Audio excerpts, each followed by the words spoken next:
Hello everyone, welcome to PWUGC net. Welcome to this very informative video session जहां पे आज हम बात करने वाले हैं about the latest update for June 2025 aspirants. हाँ जी, आपके जो फॉर्म्स हैं वो आउट हो चुके हैं।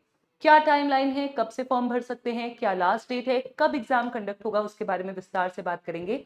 आई नो आप तक ये इन्फॉर्मेशन ऑलरेडी पहुंच चुकी है, बट मेरा पर्पज ये वीडियो बनाने का ये है जो आप लोग सारी प्रॉब्लम्स फेस कर रहे हैं कि कैसे फॉर्म भरे वेबसाइट पे जाने के बाद भी, उसको मैं यहाँ पे आपका सॉल्व करने वाली हूँ। Before that students, I welcome you all to PWUGC net and let me tell you all कि जो टाइमलाइन हम लेकर के चल रहे थे, हमने सोची थी कि जून एंड में लगभग मिड जून से हमारे एग्जाम शुरू होंगे, वही टाइमलाइन आई है। सो ये मौका है आपके पास जहाँ पे आपका नोटिफिकेशन सही समय पे आ गया है और जो आपका एक्सपेक्टेड एग्जाम डेट है उसके आसपास ही एग्जाम डेट आई है। सो आपको तैयारी का वही स्ट्रैटेजी जो आपने शुरू में अज्यूम करके चले थे फॉलो करना है, ज्यादा चेंजेस नहीं करने हैं। बस अभी अपनी स्ट्रैटेजी को, अपने जो लास्ट मिनट की तैयारी है अगले 60 दिनों में, उसे और बूस्ट करना है। ठीक है जी। तो मैं अभी आपके सामने यूजीसी नेट की वेबसाइट खोल चुकी हूँ, दैट इज ugcnet.nta.ac.in। इस वेबसाइट पे आप जाओगे, यहाँ पे आपको दिख रहा है opening the online portal for submission of online application form UGC net June 2025।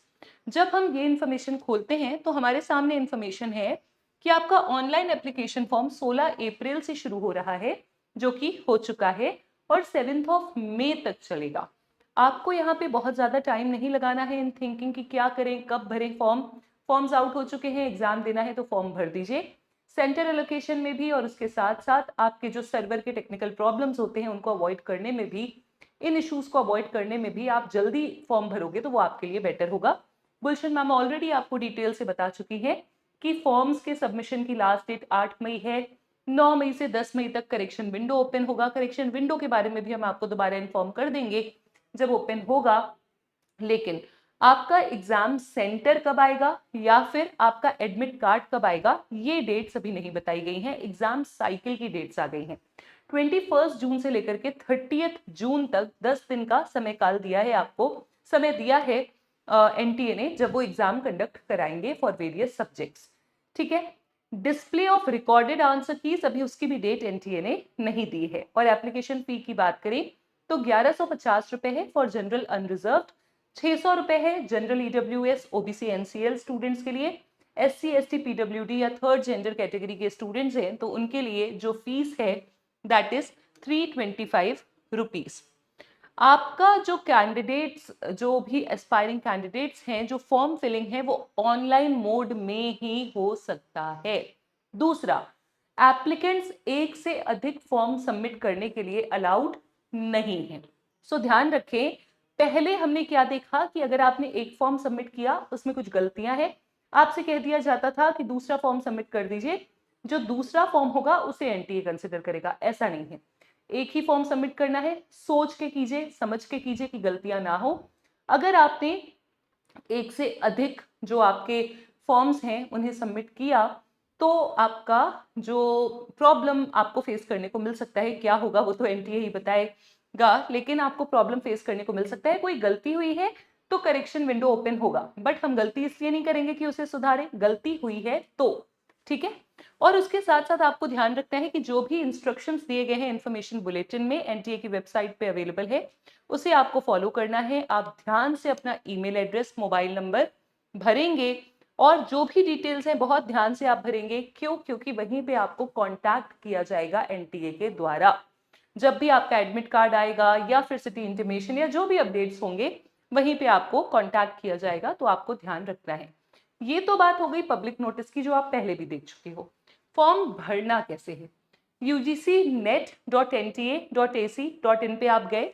जब आप इस वेबसाइट पे जाओगे, UGC net June 2025, click here to register और लॉग इन। अगर आप पहले एग्जाम दे चुके हो, आपके पास पहले के एग्जाम की डिटेल्स हैं, तो एप्लीकेशन नंबर डालना, अपना पासवर्ड डालना, ये जो सिक्योरिटी पिन लिख करके आ रहा है जो चेंज होता है, ये डालना और लॉग इन कर लेना। आपका फॉर्म फिलिंग में सारी डिटेल्स आ जाएंगी। कुछ चीजें आपको चूज करनी होंगी और फीस पेमेंट करना होगा। ठीक है। अगर आप पहली बार अप्लाई करने जा रहे हो तो पहली बार अप्लाई करने के लिए आप यहाँ पे जाके न्यू कैंडिडेट रजिस्टर हेयर पे क्लिक कर सकते हो। ऑल्सो अगर आप पहले अप्लाई कर चुके हो और अपना पासवर्ड भूले हो या फिर अपना एप्लीकेशन नंबर आप भूल गए हैं, तो यहाँ पे forgot password, forgot application number करके भी आप उसको रिकवर कर सकते हो। इंस्ट्रक्शंस आते जाएंगे, उन्हें फॉलो करते जाइएगा। बट अगर आप न्यू कैंडिडेट हैं तो आप यहाँ पर जाएंगे।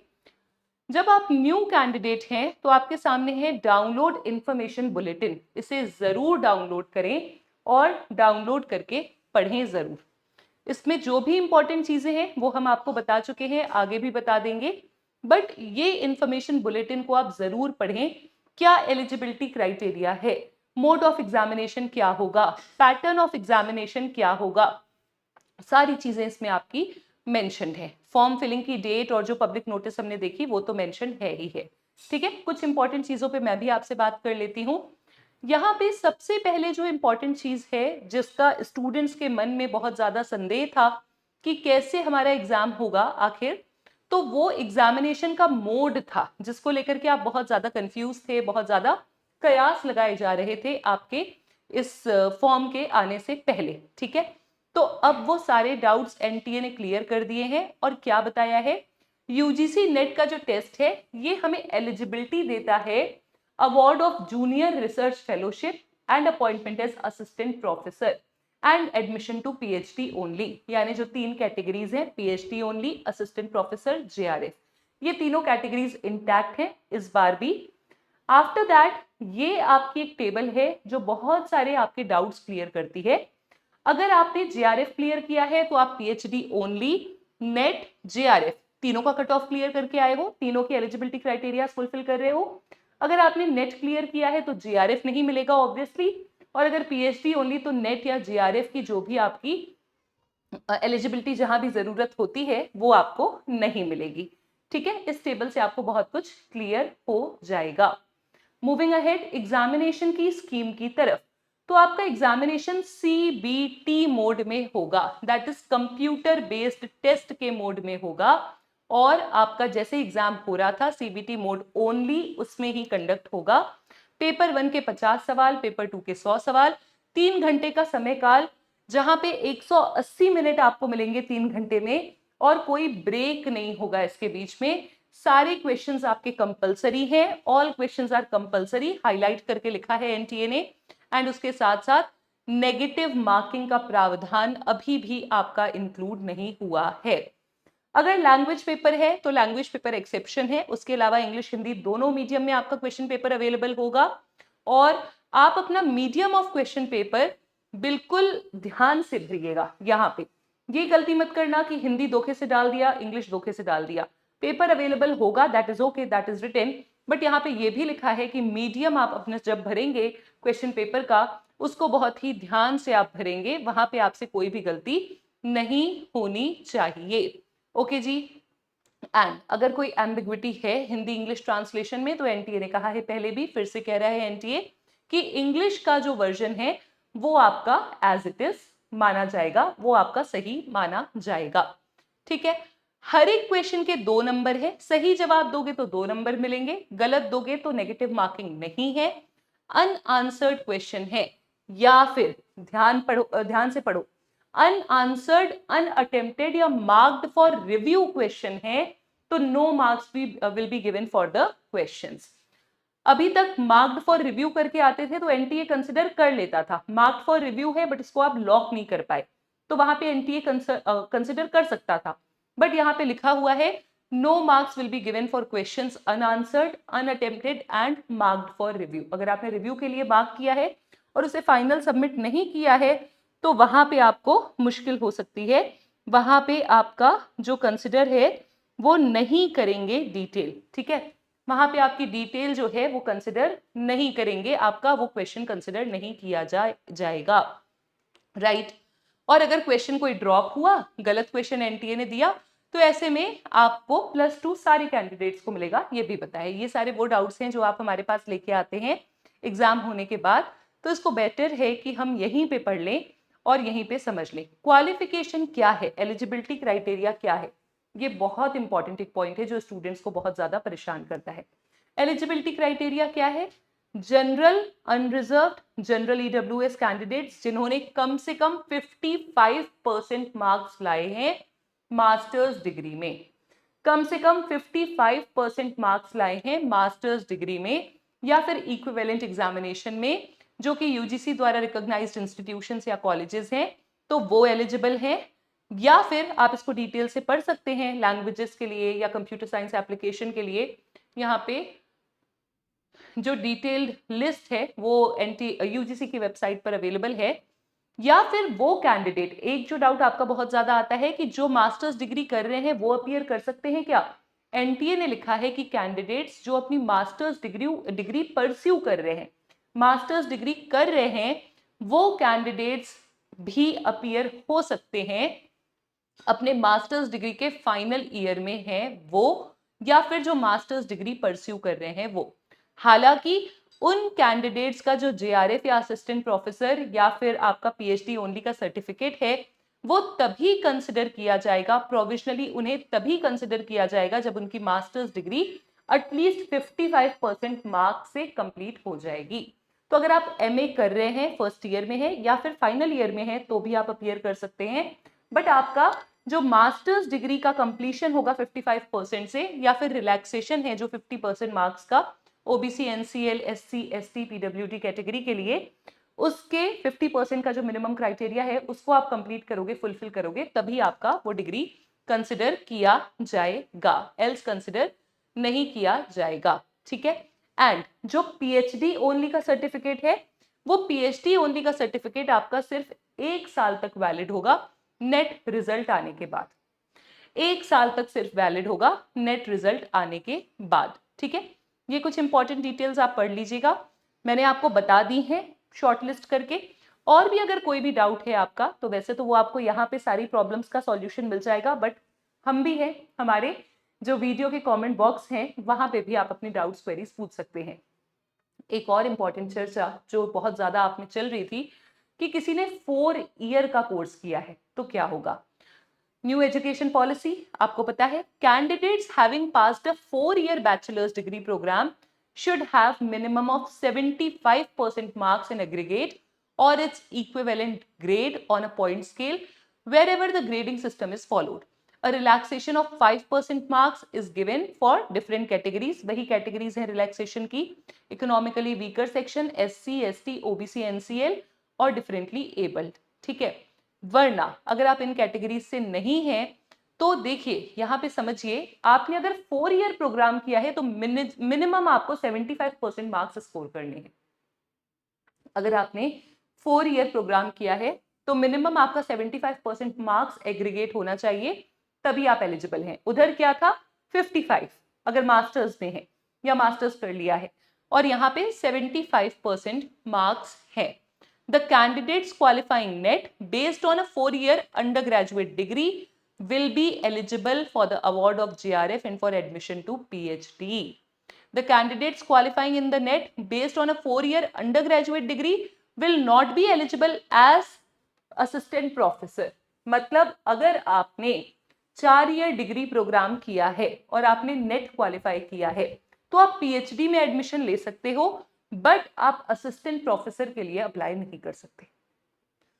बट आप असिस्टेंट प्रोफेसर के लिए अप्लाई नहीं कर सकते हैं। ठीक है जी। और वो कैंडिडेट जो अभी 4-year का प्रोग्राम अपना परस्यू कर रहे हैं, जो अभी 4-year का प्रोग्राम कंप्लीट नहीं कर पाए हैं, तो वो भी आपके एग्जाम दे सकते हैं। बट वही बात है कि उनके एग्जामिनेशन का जो सर्टिफिकेट है वो उनकी डिग्री जब वो 75% मार्क्स से कवर कर लेंगे, कंप्लीट कर लेंगे, तो ही वो डिग्री वैध होगी। राइट। तो ये डिटेल आप देख सकते हैं, आपके सब्जेक्ट्स की लिस्ट और सब्जेक्ट का कोड भी दिया हुआ है। वो सब्जेक्ट की लिस्ट और सब्जेक्ट के कोड को भी देख लेना, क्योंकि वो सब्जेक्ट की लिस्ट और सब्जेक्ट का कोड भी आपको इंपॉर्टेंटली ध्यान में फॉर्म भरते समय रखना होगा। राइट। एंड देखिए, जब हम बात करते हैं इंस्ट्रक्शंस की, तो ये इंस्ट्रक्शंस भी आपके लिए इंपॉर्टेंट है। जहां पे एलिजिबिलिटी असिस्टेंट प्रोफेसर की क्या है आपको पता चलेगा। असिस्टेंट प्रोफेसर की एलिजिबिलिटी है NET SET SLET, that is the minimum eligibility for the recruitment और appointment of assistant professor. Right. UGC regulations के हिसाब से अलग अलग जो भी वैकेंसीज आती हैं वहां पे ये सारे प्रोविजंस आपके दिए होते हैं, जो कि आपको इस पीडीएफ में भी अच्छे से देखने को मिल जाएंगे। बाकी अपार्ट फ्रॉम दैट अगर कोई क्वेश्चन अनआंसर्ड है, कोई डिफिकल्टी आप फेस कर रहे हैं, तो आप बता सकते हैं इस वीडियो के कमेंट बॉक्स में।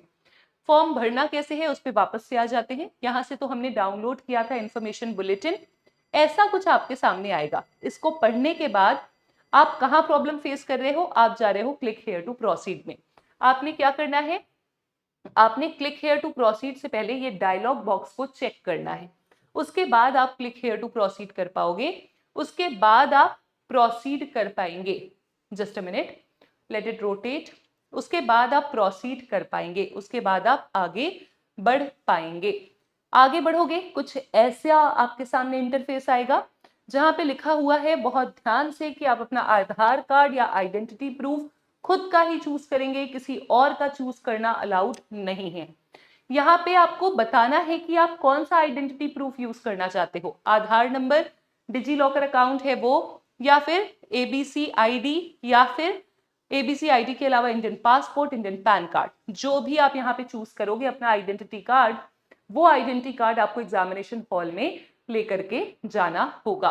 तो लेट्स से डिजी लॉकर में तो नहीं लेकर के जाना होगा, that is for obvious. Let's say I am selecting आधार, तो इधर आई कैन सेलेक्ट आधार या फिर डिजी लॉकर या फिर पासपोर्ट या फिर पैन कार्ड। ठीक है, आपने यहाँ पे सेलेक्ट कर लिया जो भी आप अपना आईडी देना चाहते हैं। उसके बाद अगर आधार सेलेक्ट किया, आधार नंबर डालोगे, फिर जनरेट ओटीपी में जाओगे, तो आपका जो आधार से लिंक्ड मोबाइल नंबर है वहां पे ओटीपी आ जाएगा, एंड इसके माध्यम से आपके नाम और basic details, date of birth वहां पे इंटरफेस में ले ली जाएंगी, उसी आधार के ओटीपी आधार में जो लिखा होगा वहीं से, एंड सिमिलरली फिर आप आगे अपना फॉर्म भर सकते हैं बाकी डिटेल्स के साथ। ठीक है जी, तो ये पूरी प्रक्रिया आपको फॉलो करनी है फॉर्म भरने के लिए। एंड जब आप फाइनल फीस पेमेंट कर लोगे, आपके पास मेल और मैसेज आ जाएगा, ईमेल आईडी भी डालोगे आप, तब उसके बाद समझना that the form is successfully submitted, तब समझना कि आपका फॉर्म भर गया है। उसके साथ एक इन्फॉर्मेशन मैं आप लोगों को देना चाहूंगी, अगर आप जून अटेम्प्ट के लिए तैयारी अपनी और मजबूत करना चाहते हैं, लास्ट मिनट रिविजन्स करना चाहते हैं, या फिर आप चाहते हैं कि आपको बहुत सारे क्वेश्चंस मिले प्रैक्टिस के लिए, so we have JRF crash course for all of you. हमारे जो भी सब्जेक्ट्स हम ऑफर करते हैं सब में ये क्रैश कोर्स अवेलेबल है। पॉलिटिकल साइंस और पेपर 1 का एक कॉम्बो हमारे पास है 2299 में, 2299 में रिविजन बैच है यूजीसी नेट जून 2025 एग्जाम के लिए, जहां पे आपको अप्रोक्सीमेटली 140 प्लस लेक्चर्स मिलेंगे, लेक्चर के नोट्स मिलेंगे, डीपीपीज मिलेंगे, रिवीजन के लिए गाइडेंस मिलेगा, किस तरीके से सवाल आते हैं वो आपके फैकल्टीज आपको बताएंगे, एंड एक्सपर्ट गाइडेंस भी मिलेगा। क्लास की स्टार्टिंग डेट है 16 अप्रैल। अगर आप एनरोल करना चाहते हैं अभी भी, तो आप अभी मतलब अगर 17-18 को आप ये वीडियो देख रहे हैं तो आप एनरोल कर सकते हैं और पिछले क्लासेस को आप रिकॉर्डिंग मोड में एक्सेस कर सकते हैं। एंड क्लास की जो एंड डेट है that is 15 June 2025, right? So if you are interested, go check the PW app, enroll yourself here in the crash course, and definitely it will help you in boost your preparations. Thank you so much. Stay tuned with us. जैसे ही आपका subject wise schedule आएगा उसके बारे में भी हम बात करेंगे. Till then, keep studying, keep learning. Thank you so much.